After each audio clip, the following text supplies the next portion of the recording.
Positive kaayo ni nga topic tungod kay happy death.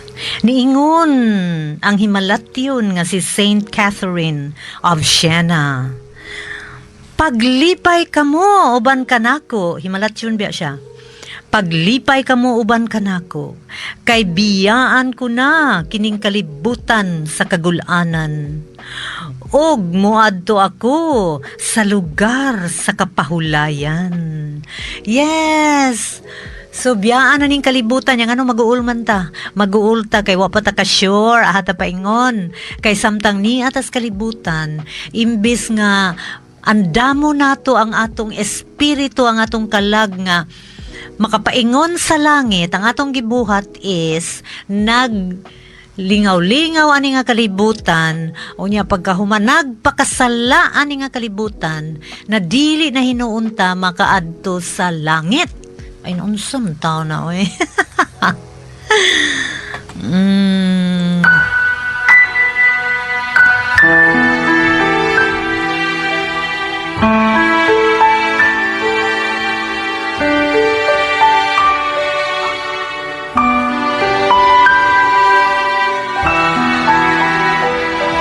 So, mauna palang gings nga nagipangkulbaan, nangurog na ang mga makasasala kay wa man nangandam nya basig uban pud ta diha.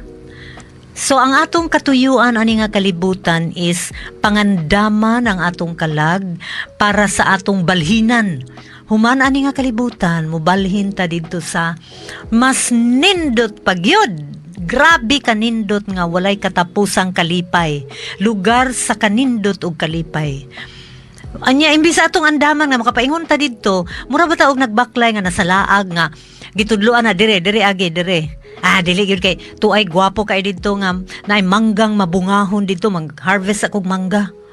O mao na atong gipambuhat naglikoy-likoy, naglakaw-lakaw nga nawala sa atong sakto nga padulngan.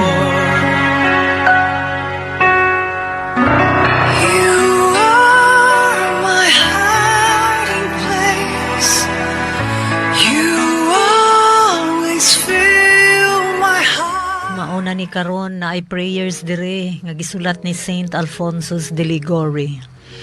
Ingon siya nga, punish me, O Lord. I deserve it and I accept it, but deliver me from the punishment of depriving myself of your grace and your love.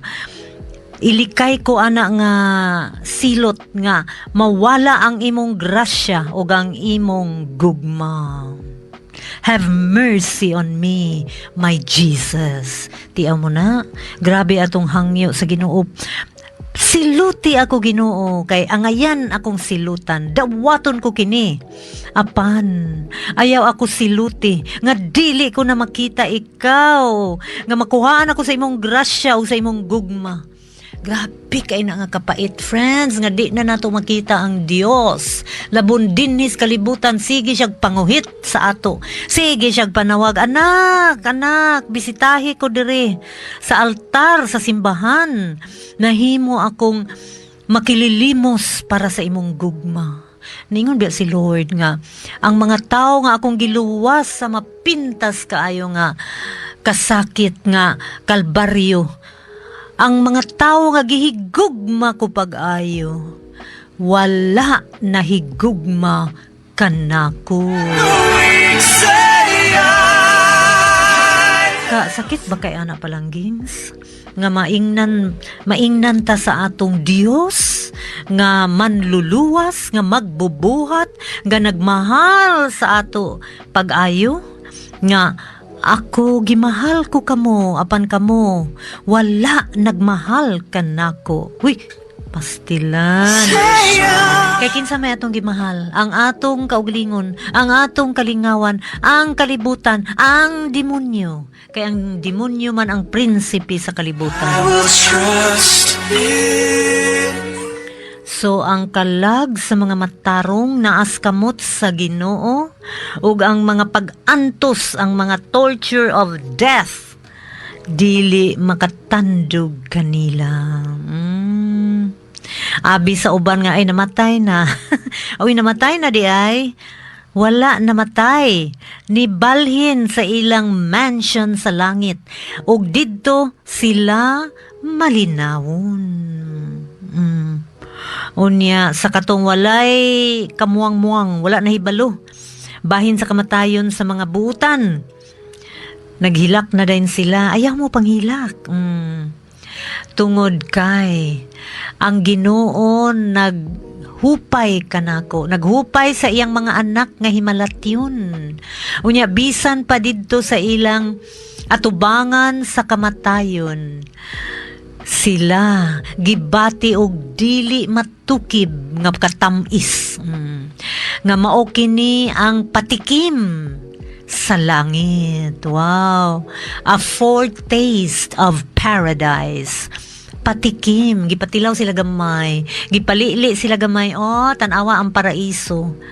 Uy, bastilan. Nya kabalo na sila. Nga, sa hamubo na lang nga panahon.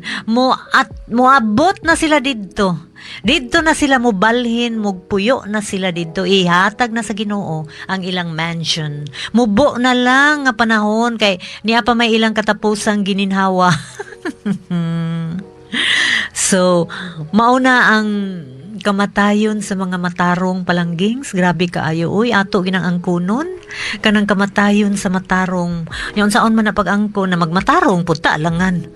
Apan katong namatay taliwala sa ilang mga sala. Bisan pag naapa sila sa ilang higdaanan, deathbed, naa na sila'y patikim sa impierno. Busa nangurog, ginerbyos, gikulbaan na kaayo in despair. Nya grabe ang ilang hinulsol.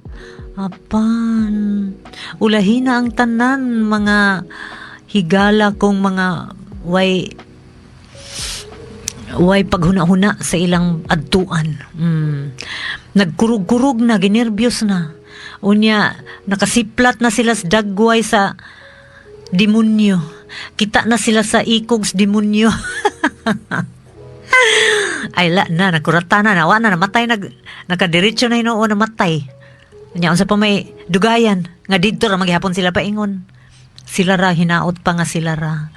Apan ang mga santos tungod sa gugma nga ilang gitugyan diya sa Ginoo, tungod sa ilang pag-obey, sa ilang pagsunod, pagpatuo sa mga mando sa Ginoo, walay kahadlok.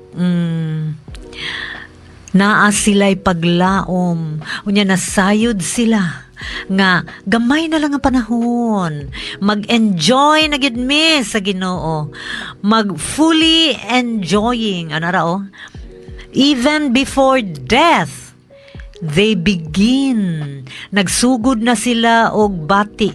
Anang kalinaw nga maila sa gamay na lang ang panahon didto sa langit. So gahigda ka sa imong kama, imo na lang ibutang daan imong kamot sa imong tiyan. Unya pagkauman magpahiyom ka na daan. Magpahiyom ka na kay kabalo ka na kinsay mong sugat nimo. Sugato na ko ni Mama Mary. Uya iya na din kuguson si Baby Jesus or si Jesus mo abot ang akong uyab, perting gwapuha. So, ang kamatayon sa mga santos, dili silot. Apan, reward. Apan, gante. Gigantihan kita. Kay ningon dayon si Jesus nga, tungod kay, gihatag niya sa iyang mga pinalangga. Ang kalinaw, ang pagkatulog. Wow. So, ang kamatayon atong tawo, atong kalag nga nahigugma sa Ginoo, dili tawgog kamatayon. Tawgon kini og pagkatulog. Kay makaingon gayud siya, I will lay me down in peace and take my rest. Muhigda na ako sa kalinaw, ug ang kunon ko ang akong pahulay.